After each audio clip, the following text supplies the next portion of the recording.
Bom, gente, como nós havíamos falado aí, a nossa escola bíblica de domingo agora ela foi suspensa devido a essa epidemia aí do coronavírus, e a proposta para que nós não ficássemos aí sem material foi criar essas aulas aí em vídeo, a fim de que a gente tenha material para estudar. Então, como eu falei ontem no vídeo, né, o vídeo foi produzido com a mensagem ontem, nós dividiríamos a aula inteira em aproximadamente 4 ou 5 vídeos, sendo que cada vídeo trataria de um bloco específico da aula, né? O que daria mais ou menos o tempo da aula, uma hora, mais ou menos 1h15 no total de todos os vídeos, tá bom? Mas podendo assistir de uma vez ou assistir por pedaços, tá? Então, esse aqui vai ser o primeiro vídeo e uma questão introdutória. Então, se você vai assistir esses vídeos de uma vez ou não, de qualquer jeito, paralisa o vídeo agora, faz uma oração, faz a leitura do Salmo 23, que seria o salmo que nós leríamos no domingo em grupo, e após isso, dê play no vídeo novamente, e aí nós podemos ter esse conteúdo aí para trabalharmos um pouquinho a escritura, tá bom? Então, o que nós temos tratado na EBD nesses últimos tempos tem sido justamente a questão da distribuição que Deus faz na história, tá? Então, alguns pressupostos do cristianismo são importantes, nós já vimos isso em outras aulas, então se de repente você está vendo esse vídeo e não assistiu às outras aulas, é por isso que eu estou dando essa introdução. Alguns pressupostos o cristianismo tem, que é essencialmente do cristianismo e não tem relação nenhuma com outras religiões ou outras visões de mundo. Então, uma delas é que nós cremos que há um Deus criador e soberano sobre todas as coisas. Isso quer dizer que Deus, ele não só cria toda a natureza, o humano, ele também cria as condições históricas e ele opera no meio da história. Por cremos isso, que nós cremos que Deus, ele então entrou na história pessoalmente na forma de Jesus Cristo. Quer dizer que Deus, ele não está à parte da história humana, ele está dentro da história humana. Isso quer dizer que Deus, ele é soberano sobre a história e ele controla esse fluxo. Por Deus controlar esse fluxo, o que ele faz? Então, nós temos dentro da dinâmica da Bíblia, a gente tem criação da humanidade, a gente tem a entrada do pecado no mundo, que nós chamamos de queda, um período de redenção da humanidade, e por final, Deus nos dá, né, o que vai acontecer, assim, ou pelo menos nos mostra o caminho que a humanidade vai tomar após o retorno de Jesus Cristo e o que nós chamamos de glorificação. E é justamente desse jeito que nós temos dividido as aulas da EBD desse primeiro semestre. Então nós já vimos aí a criação do mundo, depois nós entramos agora, né, fazem 2 aulas, na queda da humanidade, tá bom? Então nessas últimas aulas a gente tem dado uma introduzida ou uma lida e tentado entender algumas questões de Gênesis, principalmente no capítulo 3, tá? Isso não exclui os outros textos que vão falar sobre a queda, por exemplo, Romanos 5, ou Efésios 2, ou Romanos 3, Romanos 1, entre outros diversos textos que nós vamos utilizar aí. Mas a gente se concentrou em primeiro momento em entender a história da queda da humanidade e como isso se deu e como isso reflete em outras consequências, tá bom? Então nesse domingo nós terminaríamos aí de ver Gênesis 3, mas eu vou tentar dar uma abordada no capítulo 3 aí, o que nós já vimos, né? Que foi do verso 1 até o verso 7, foram coisas que nós já vimos nas aulas, mas eu vou tentar abordá-los novamente aí para quem não acompanhou, não ser pego de surpresa também, né? Começa um vídeo e não sabe do que está sendo falado. Desse jeito, a gente tem que compreender algumas questões de Gênesis. Primeiro, que Gênesis tem um fluxo escriturístico, quer dizer, Gênesis tem um propósito. Na verdade, todo livro da Bíblia tem um propósito, e esse propósito sempre se demonstra no próprio livro. Então, algumas coisas importantes. Primeiro, qual que é o propósito do Gênesis, né? Gênesis indica o início. Quer dizer, Gênesis é sempre como começa ou como inicia determinada coisa e como fundamenta isso, né? Então, toda vez que você ouvir a palavra Gênesis, você vai sempre ter em mente a ideia de início.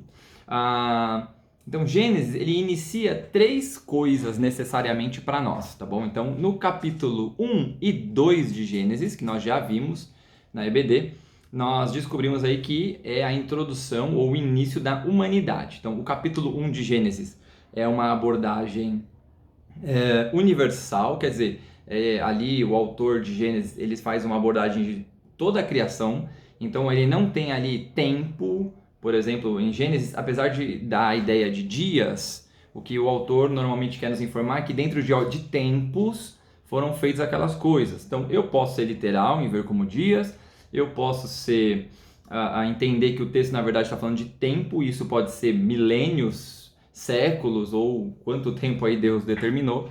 O texto bíblico em si não fecha essa questão, tá bom? Então na Bíblia não há um fechamento se a Terra ela tem um curto período de tempo ou se ela tem um longo período de tempo. O texto de Gênesis não dá um bate o martelo quanto a isso. Eu particularmente, como sempre demonstro nas aulas, creio que o dia em Gênesis tem a ideia de tempo, não de um dia exato. Então significa que Deus pode ter criado o mundo em 6 dias exatamente, ou pode ter criado o mundo em milênios, e cada um desses tempos é chamado de dia por Moisés, tá? Então, outra característica de Gênesis é também que Gênesis não tem o objetivo, capítulo 1, não tem o objetivo de demonstrar em nenhum momento alguma teoria científica. Então isso eu falei na primeira aula sobre essa visão de teologia bíblica que nós temos na história da Bíblia, que nós não podemos cravar teorias científicas dentro da Bíblia. Então nós temos aí pelo menos 3 grandes teorias científicas, e que dessas 3 teorias científicas demandam outras visões que vêm abaixo delas. Então nós temos as 2 maiores, que é o que a gente vai chamar de criacionismo e de evolucionismo, onde o evolucionismo vai entender que a humanidade foi evoluindo, ou a natureza foi evoluindo, quer dizer, ela foi se modificando ao longo do tempo e conclui-se aí na humanidade. Isso é o evolucionismo. E tem o criacionismo, que entende que a criação foi feita necessariamente pontual, quer dizer, Deus determina que uma coisa aconteça, ela surge, tá?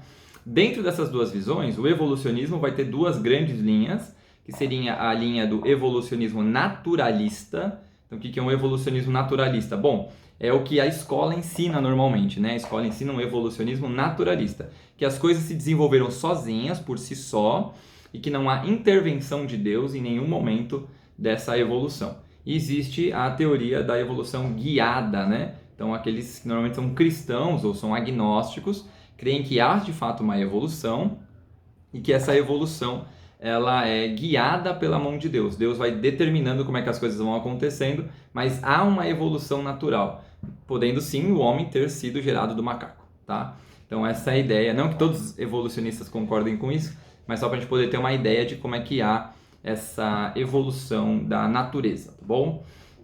É possível isso no texto de Gênesis? Em certo sentido eu acho que força um pouco o texto, mas existem bons estudiosos, que eu nem me comparo a eles, são estudiosos de outra linha, hebraístas, gente que conhece o hebraico, gente que conhece profundamente essas línguas, que não é o meu caso, ok? Que entende que alguns textos da Bíblia diz que a Terra, o texto informa que a Terra produziu, dando uma ideia de evolução aí, tá? Eu sigo uma outra linha que eu creio que Deus criou sim o mundo, então eu faço parte dos criacionistas, e normalmente há 2 grandes grupos dos criacionistas, que seriam os criacionistas de terra antiga, aqueles que entendem que Deus criou o mundo sim, pontualmente, quer dizer, ele determinou e as coisas foram acontecendo, mas isso não aconteceu em dias, aconteceu em milênios, tá? E existe um outro grupo que acredita no criacionismo da Terra Nova, e esse criacionismo da Terra Nova tem o entendimento que Deus criou o mundo literalmente em 6 dias, logo a Terra ela não pode ter muito mais que 10 a 15 mil anos de existência, e que todas as pesquisas científicas que dizem, por exemplo, que um determinado fóssil tem milhões de anos, que essa análise está errada, tá bom? Nós não vimos só isso em Gênesis 1, mas vimos a questão da soberania divina, da ação divina, do pacto humano. Nós vimos diversas coisas em Gênesis 1, foram aí quase 2 meses só em Gênesis 1 e 2.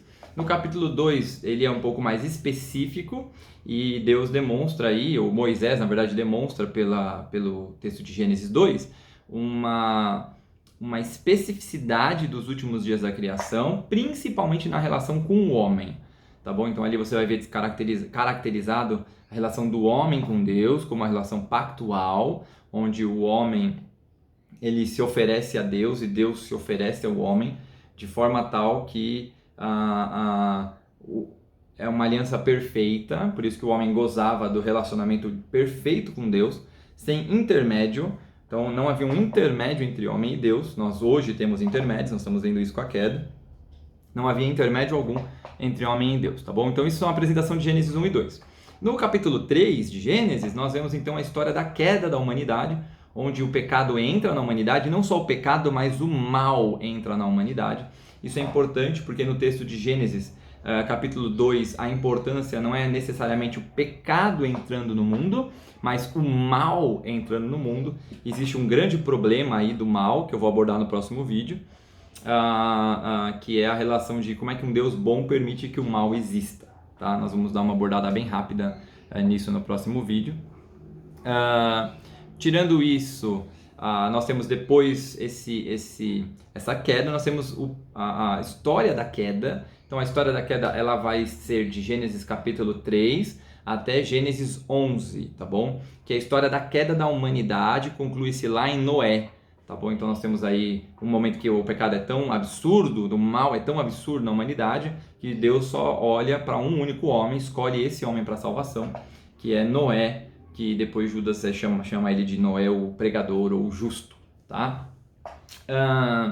Então, a partir daí, a gente tem a história da queda, tá? A partir do 12 em diante, nós temos a história de Abraão, e isso é muito importante, por quê? Porque Abraão inicia o que nós chamamos da história da redenção, é o momento onde Deus ele faz uma aliança, que dessa aliança o mundo seria redimido. Essa é a promessa de Abraão, por isso que Paulo vai falar de Abraão, por isso que Tiago vai falar de Abraão, por isso que Pedro vai falar dos patriarcas, né, necessariamente de Abraão.